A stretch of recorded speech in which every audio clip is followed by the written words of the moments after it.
Okay doctor, ಇನ್ನು ಇತ್ತೀಚಿನ ದಿನಗಳಲ್ಲಿ ಥೈರಾಯ್ಡ್ ಸಮಸ್ಯೆ ಅನ್ನೋದು ಎಲ್ಲರನ್ನ ಕಾಡ್ತಾ ಇದೆ. ಹಾಗಾದ್ರೆ ಈ ಥೈರಾಯ್ಡ್ ಸಮಸ್ಯೆ ಅಂದ್ರೆ ಏನು, ಯಾಕೆ ಈ ಸಮಸ್ಯೆ ಉಂಟಾಗತ್ತೆ? ನೋಡಿ, ಥೈರಾಯ್ಡ್ ಸಮಸ್ಯೆ ಅಥವಾ ಈ ಒಂದು ಥೈರಾಯ್ಡ್ ಡಿಸಾರ್ಡರ್ಸ್ ಅಂತ ನಾವೇನು ಹೇಳ್ತೀರಿ, ಇದು ನಮ್ಮ ದೇಹದಲ್ಲಿ ಒಂದು ತುಂಬ ಇಂಪಾರ್ಟೆಂಟ್ ಒಂದು ಗ್ಲ್ಯಾಂಡ್. ಇದಕ್ಕೆ ನಾವು ಥೈರಾಯ್ಡ್ ಗ್ಲ್ಯಾಂಡ್ ಅಂತ ಹೇಳ್ತೀರಿ. ಈ ಒಂದು ಥೈರಾಯ್ಡ್ ಗ್ಲ್ಯಾಂಡ್ ಸರ್ಟನ್ ಹಾರ್ಮೋನ್ಸ್ನ ರಿಲೀಸ್ ಮಾಡುತ್ತೆ. ಸೊ ಈ ಹಾರ್ಮೋನ್ಸ್ ನಮ್ಮ ದೇಹದ ಸಾಕಷ್ಟು ಫಂಕ್ಷನ್ಸ್ಗೆ ತುಂಬ ಇಂಪಾರ್ಟೆಂಟ್. ನಮ್ಮ ಫಿಸಿಕಲ್ ಡೆವಲಪ್ಮೆಂಟ್ ಇರಬಹುದು, ಮೆಂಟಲ್ ಡೆವಲಪ್ಮೆಂಟ್ ಇರಬಹುದು, ಫಿಸಿಕಲ್ ಆ್ಯಕ್ಟಿವಿಟೀಸ್ಗೆ, ಇವೆಲ್ಲದಕ್ಕೂ ಕೂಡ ಈ ಹಾರ್ಮೋನ್ಸ್ ತುಂಬ ಇಂಪಾರ್ಟೆಂಟ್ ಆಗುತ್ತೆ. ಒಂದು ವೇಳೆ ಈ ಹಾರ್ಮೋನ್ಸಲ್ಲಿ ಏನಾದರೂ ಒಂದು ಏರುಪೇರು ಆಗ ಒಬ್ಬ ವ್ಯಕ್ತಿಗೆ ಈ ಒಂದು ಥೈರಾಯ್ಡ್ ಸಮಸ್ಯೆಗಳು ಆಗಬಹುದು. ಈ ಒಂದು ಥೈರಾಯ್ಡ್ ಸಮಸ್ಯೆ ಬರೋದಕ್ಕೆ ನಾನಾ ಕಾರಣಗಳಿರಬಹುದು. ಇದರಲ್ಲಿ ಪ್ರಮುಖವಾಗಿ ನಾವು ನೋಡ್ತೀರಿ, ಒಂದು ಸ್ಟ್ರಾಂಗ್ ಫೆಮಿಲಿಯಲ್ ಹಿಸ್ಟ್ರಿ, ಅಂದರೆ ತಂದೆ ಅಥವಾ ತಾಯಿ ಅಥವಾ ಅವರ ವಂಶದಲ್ಲಿ ಬ್ಲಡ್ ರಿಲೇಷನ್ಸಲ್ಲಿ ಈ ಒಂದು ಸಮಸ್ಯೆ ಇದ್ದರೆ ಮಕ್ಕಳಿಗೂ ಕೂಡ ಈ ಒಂದು ಸಮಸ್ಯೆ ಬರಬಹುದು. ನಂತರ ನಾವು ನೋಡ್ತೀರಿ, ಒಂದು ಸೆಕೆಂಡ್ ಲೀಡಿಂಗ್ ಕಾಸ್ ಇಂಪ್ರಾಪರ್ ಲೈಫ್ ಸ್ಟೈಲ್ ಅಂತ ನಾವು ಹೇಳಬಹುದು. ಅಂದರೆ ಈಗ ನಾವು ಕರೆಕ್ಟಾಗಿ ವ್ಯಾಯಾಮ ಮಾಡೋದಿಲ್ಲ, ಅಥವಾ ನಾವು ನಿದ್ದೆ ಕರೆಕ್ಟಾಗಿ ಮಾಡೋದಿಲ್ಲ, ಅಥವಾ ಈ ನಡುವೆ ನಾವು ನೋಡ್ತೀರಿ ಸುಮಾರು ವರ್ಷದ ಗಂಟೆ ಬರೀ ನೈಟ್ ಶಿಫ್ಟ್ಸೇ ಮಾಡ್ತಿರ್ತಾರೆ, ಹಗಲತ್ತೆಲ್ಲ ಮಲಗಿರ್ತಾರೆ, ರಾತ್ರಿ ಹೊತ್ತೆಲ್ಲ ಎಚ್ಚರ ಇರ್ತಾರೆ. ಸೊ ಈ ಥರ ಸುಮಾರು ಟೈಮ್ ಮಾಡಿದಾಗ ಈ ಒಂದು ಸಿಕ್ಯಾಟ್ರಿನ್ ರಿದಮ್ ಅಂತ ನಾವು ಹೇಳ್ತೀರಿ, ನಮ್ಮ ದೇಹದಲ್ಲಿ ಒಂದು ಬಯೋಲಾಜಿಕಲ್ ಕ್ಲಾಕ್ ಇರುತ್ತೆ. ಸೊ ಈ ಒಂದು ಬಯೋಲಾಜಿಕಲ್ ಕ್ಲಾಕ್ ಡಿಸ್ಟರ್ಬ್ ಆದಾಗಲೂ ಕೂಡ ಈ ಥರದ ಒಂದು ಸಮಸ್ಯೆ ಕಂಡುಬರಬಹುದು. ಲ್ಯಾಕ್ ಆಫ್ ಎಕ್ಸಸೈಸ್ ಇರಬಹುದು, ಪೌಷ್ಟಿಕ ಆಹಾರ ಕರೆಕ್ಟಾಗಿ ತೊಗೊಂಡಿಲ್ಲ ಅಂದರೆ ಇರಬಹುದು, ನಮ್ಮ ದೇಹದಲ್ಲಿ ಅಯೋಡಿನ್ ಕಡಿಮೆ ಆಗ್ತಾ ಹೋದಾಗ ಈ ಒಂದು ಸಮಸ್ಯೆ ಆಗಬಹುದು. ನಂತರ ಸರ್ಟನ್ ಜೆನೆಟಿಕ್ ಕಾಸಸ್ ಇರಬಹುದು. ಸರ್ಟನ್ ಕೇಸಸಲ್ಲಿ ನಾವು ನೋಡ್ತೀರಿ, ಹುಟ್ಟ ಮಕ್ಕಳಲ್ಲೂ ಕೂಡ ಈ ಒಂದು ಸಮಸ್ಯೆ ಆಗಬಹುದು. ಆ ಥೈರಾಯ್ಡ್ ಗ್ಲ್ಯಾಂಡ್ ಏನಿರುತ್ತೋ ಆ ಥೈರಾಯ್ಡ್ ಗ್ಲ್ಯಾಂಡ್ ಡೆವಲಪ್ಪೇ ಆಗಿರೋದಿಲ್ಲ, ಏಜೆನೆಸಿಸ್ ಆಗಿರುತ್ತೆ. ಸೊ ಆದಾಗಲೂ ಕೂಡ ಈ ಒಂದು ಸಮಸ್ಯೆ ಬರಬಹುದು. ಅಥವಾ ನಮ್ಮ ದೇಹದಲ್ಲಿ ನಮ್ಮ ಇಮ್ಯೂನ್ ಸಿಸ್ಟಮ್ ಇರುತ್ತೆ. ಸೊ ಈ ಇಮ್ಯೂನ್ ಸಿಸ್ಟಮ್ ಒಂದು ವೇಳೆ ತುಂಬ ಹೆಚ್ಚಾಗಿ ಕೆಲಸ ಮಾಡ್ತಾ ನಮ್ಮ ಥೈರಾಯ್ಡ್ ಗ್ಲ್ಯಾಂಡ್ನ ಡೆಸ್ಟ್ರಾಯ್ ಮಾಡ್ತಾ ಹೋದಾಗ ಆಗಲೂ ಕೂಡ ಈ ಒಂದು ಥೈರಾಯ್ಡ್ ಸಮಸ್ಯೆ ಬರಬಹುದು.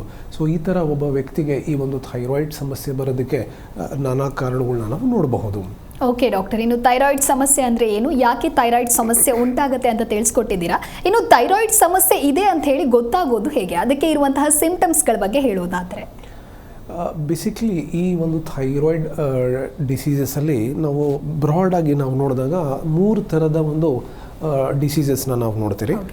ಒಂದು ಗಾಯ್ಟರ್ ಅಂತ ನಾವು ಹೇಳ್ತೀರಿ. ಅಂದರೆ ಈ ಒಂದು ಗಾಯ್ಟರಲ್ಲಿ ನಾವು ನೋಡ್ತೀರಿ ನಮ್ಮ ಕುತ್ತಿಗೆಯ ಭಾಗದಲ್ಲಿ ಊತ ಬರೋದು ಅಥವಾ ಒಂದು ಗಡ್ಡೆ ಫಾರ್ಮ್ ಆಗೋದು. ಸೊ ಇದಕ್ಕೆ ನಾವು ಗಾಯ್ಟರ್ ಅಂತ ನಾವು ನೋಡ್ತೀರಿ. ಸೊ ಈಗ ನಾವು ನೋಡಿದಾಗ ನಮ್ಮ ಕುತ್ತಿಗೆ ನಾವು ನೋಡಿದಾಗ ಅದರಲ್ಲಿ ನಮಗೆ ಯಾವುದೇ ಥರದ ಒಂದು ವ್ಯತ್ಯಾಸ ಕಾಣೋದಿಲ್ಲ. ಸೊ ಒಂದು ವೇಳೆ ಈ ಗಾಯ್ಟರ್ ಏನಾದರೂ ಆಗಿದ್ದಾಗ right side of the neck ಇರಬಹುದು ಅಥವಾ left side of the neck ಇರಬಹುದು, ನಾವು ನೋಡ್ತೀರಿ ಒಂದು ಊತ ಕಂಡುಬರ್ತಾ ಇರಬಹುದು, ಒಂದು ಗಡ್ಡೆ ಥರ ಆಗ್ತಾ ಇರುತ್ತೆ. ನಾವು ನುಂಗಿದಾಗ ಆ ಒಂದು ಗಡ್ಡೆ ಮೂವ್ ಆಗ್ತಾ ಹೋಗುತ್ತೆ. ಸೊ ಇದರಲ್ಲಿ ಸಾಕಷ್ಟು ಜನದಲ್ಲಿ ಯಾವುದೇ ಥರದ ಒಂದು ನೋವು ಇರೋದಿಲ್ಲ ಅಥವಾ ಅದರಲ್ಲಿ ಬೇರೆ ಥರದ ಒಂದು ಲಕ್ಷಣಗಳು ಕಂಡು ಬರ್ತಿರೋದಿಲ್ಲ. ಬಟ್ ನೋಡಿದಾಗ ತುಂಬ ಎವಿಡೆಂಟಾಗಿ ಕಂಡು ಬರ್ತಾ ಇರುತ್ತೆ. ಸೊ ಇದು ಜನರಲಿ ನಾವು ನೋಡ್ತೀರಿ ಇದು ಒಂದು ಬರೀ ಗಾಯ್ಟರ್. ಸೊ ಈ ಗಾಯ್ಟರಲ್ಲಿ ಮತ್ತೆ ಸಾಕಷ್ಟು ಬೇರೆ ಥರದಗಳಿದೆ ಇದೆ. ನಾವು ಲೈಕ್ ಸಿಂಪಲ್ ಗಾಯ್ಟರ್ ಅಂತ ನಾವು ನೋಡ್ತೀರಿ, ಕೊಲ್ಲೈಡಲ್ ಗಾಯ್ಟರ್ ಅಂತ ನೋಡ್ತೀರಿ, ಸಿಸ್ಟಿಕ್ ಗಾಯ್ಟರ್ ಅಂತ ನೋಡ್ತೀರಿ. ಸೊ ಇಟ್ ಈಸ್ ಅಗೇನ್ ಡಿಫ್ರೆನ್ಸಿಯೇಷನ್ನ ನಾವು ನೋಡ್ತೀರಿ. ಬಟ್ ಈ ಒಂದು ಗಾಯ್ಟರಲ್ಲಿ ನಾವು ನೋಡುವಂಥ ಒಂದು ಪ್ರಮುಖವಾದ ಒಂದು ಲಕ್ಷಣ, it is only a visual symptom. ನಾವು ನೋಡಿದಾಗ ಕುತ್ತಿಗೆ ಭಾಗದಲ್ಲಿ ಊತ ಕಂಡು ಬರಬಹುದು. ಇದು ಬಿಟ್ಟರೆ ಜಿ ಕನ್ನಡ ನ್ಯೂಸ್ ಈಗ ನಿಮ್ಮ ಮನೆಯಲ್ಲೇ ನೋಡಿ, ಎಲ್ಲ ಕೇಬಲ್ಗಳಲ್ಲಿ ಈಗ ಲಭ್ಯ.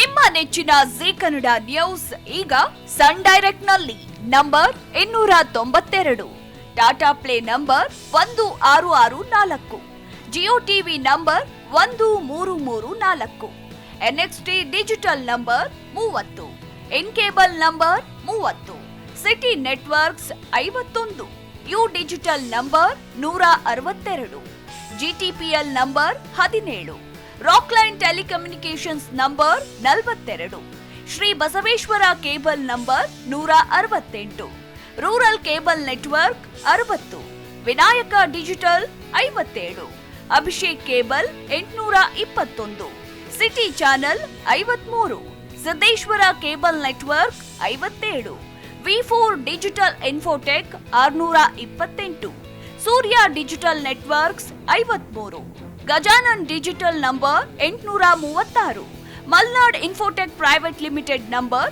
56, Metrocast number 830, victory digital number 167ರಲ್ಲಿ ನೋಡಿ ಆನಂದಿಸಿ.